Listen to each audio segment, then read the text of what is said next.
जय गणपति महाराज। सकट चौथ पे, गणेश चौथ पे कल है 21 तारीख को। तो मैं आज आपको अपने चैनल में वो कहानी सुनाने जा रही हूँ जो मेरी दादी मुझे सुनाती थी और आज भी मैं उसे सुनाती हूँ सभी को। तो मैं आपको ये दिखा रही हूँ गणेश चौथ की पूजा जो मैंने पिछले साल अपनी माँ भाभी के साथ में मैके में किया।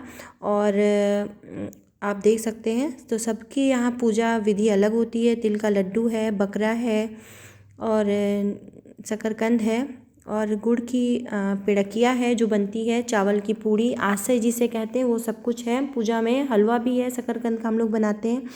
तो सबकी यहाँ पूजा अलग अलग विधि होती है। तो पूजा पे डिस्कशन ना करके मैं कहानी पे आती हूँ। तो सबसे पहली जो कहानी है वो दो देवरानी जेठानी की है। दो देवरानी जेठानी रहती हैं। जेठानी अमीर होती है, देवरानी गरीब होती है। देवरानी अपने बेटे के साथ में रहती है। देवरानी जेठानी के यहाँ काम करने के लिए जाती है और रोज़ जो वो देती हैं खाने में वही वो गरीब इतनी होती कि वही खाती हैं। ऐसे करते करते सकट का दिन आता है। वो अपनी जेठानी से कहती, जेठानी कुछ हमें दे दीजिए कुछ खाने के लिए, तो पूजा करेंगे जिससे फिर कुछ खाएंगे। तो वो कहती हैं जो तुमने चावल किनकी खंडा साफ़ किया वही थोड़ा सा लेती जाओ, धान की भूसी लेती जाओ और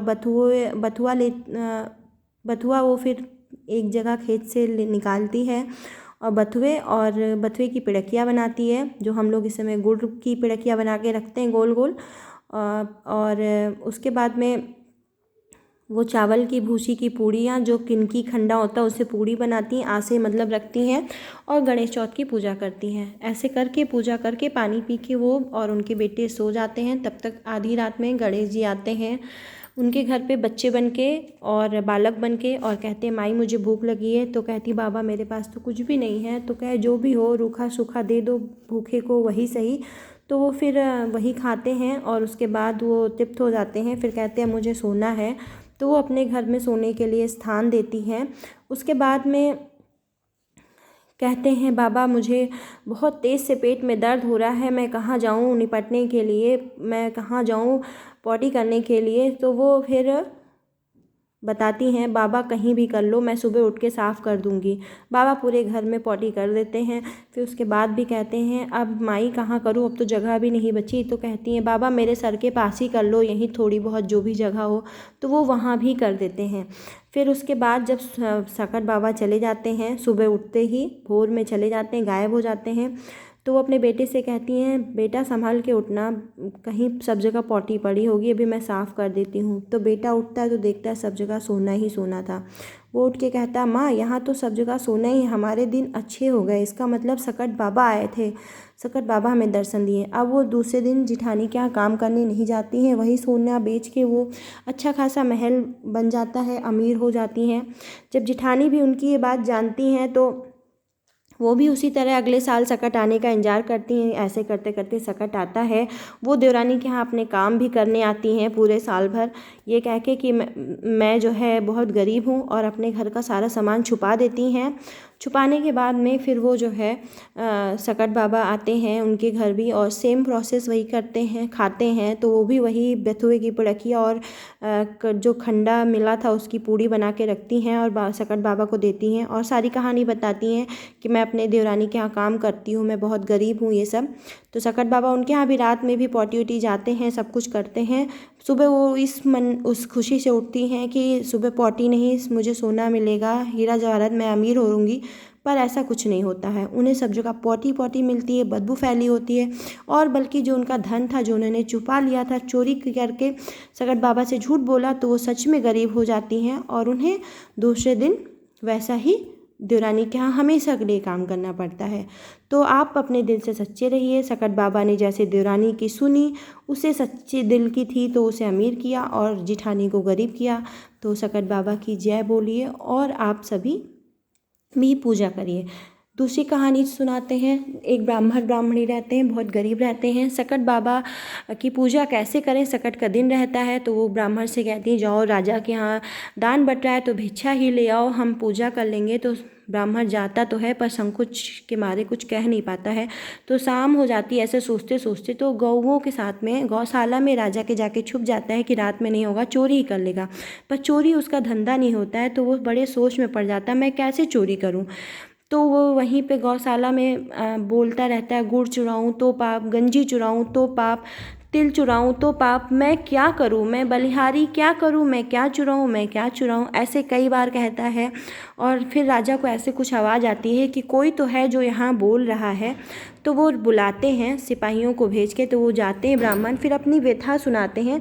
तो वो राजा ब्राह्मण से कहते हैं, आप इतना क्यों संकोच करते हैं, मुझे तो पता ही नहीं था, और कितनी रात हो गई है बताइए, सकट की पूजा, चाँद भी कब का आधा जा चुका है, आप मेरे से सामान लीजिए और जाइए ब्राह्मणी से कहिए पूजा करें। तो सकट बाबा की पूजा सामान लेके आते हैं और ब्राह्मणी को देते हैं, तो सकट बाबा की पूजा करती हैं।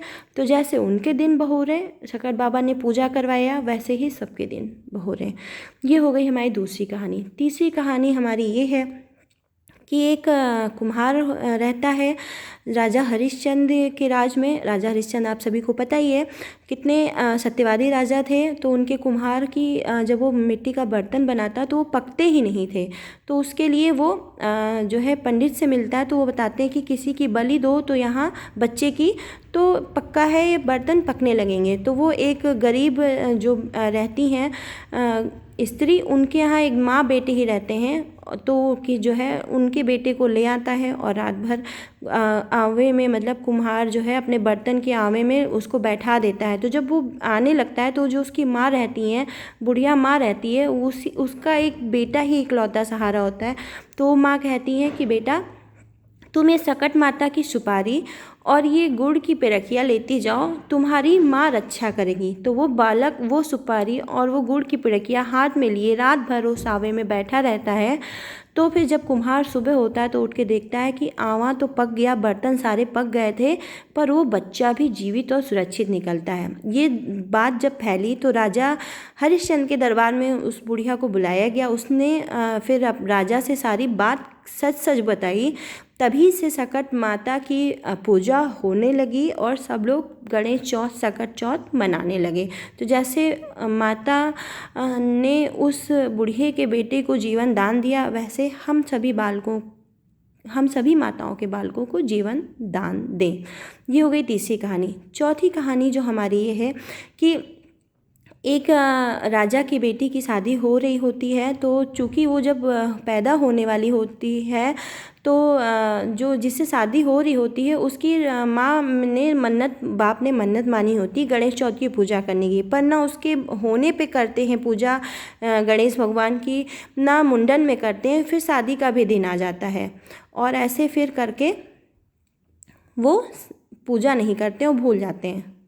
फिर शादी के लिए जब वो मंडप में बैठते हैं तो जैसे ही 1 या 2 फेरे लेते हैं, गणेश बाबा आते हैं और उस बालक को उठा के लेके जाते हैं, छुपा देते हैं।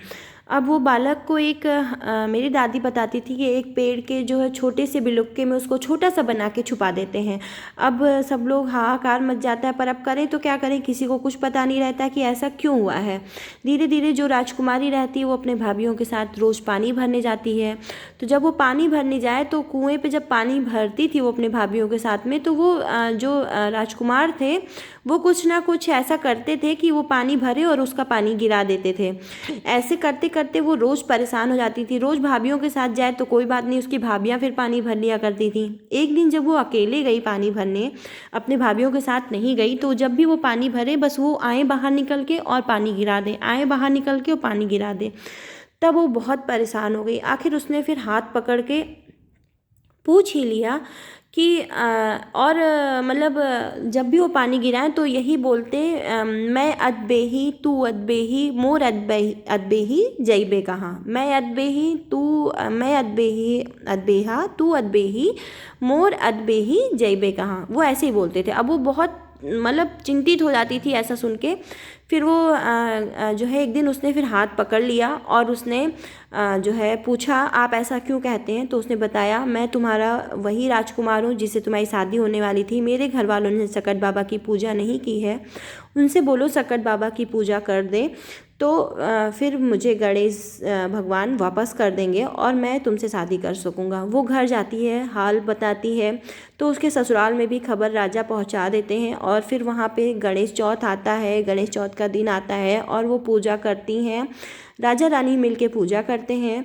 फिर उनके लाडले राजकुमार को वापस कर दिया जाता है और उसके बाद में जो है राजकुमार और राजकुमारी की शादी हो जाती है। तो जैसे एक माँ के बेटे को सकट बाबा ने लौटाया, दीर्घायु किया, वैसे ही हम सभी माँ के बेटों को सकट बाबा दीर्घायु करें, जीवन प्रदान करें।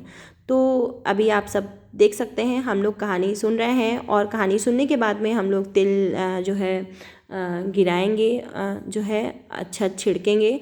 तो ऐसे नॉर्मल लोग फूल छिड़कते हैं, बट नॉर्मल पूजा में फूल छिड़का जाता है, पर सकट की पूजा में कहते हैं तिल ही छिड़का जाता है। तो आप सभी इस सकट की 4 कहानियों को सुनिए और सुनाइए और सबको बताइए।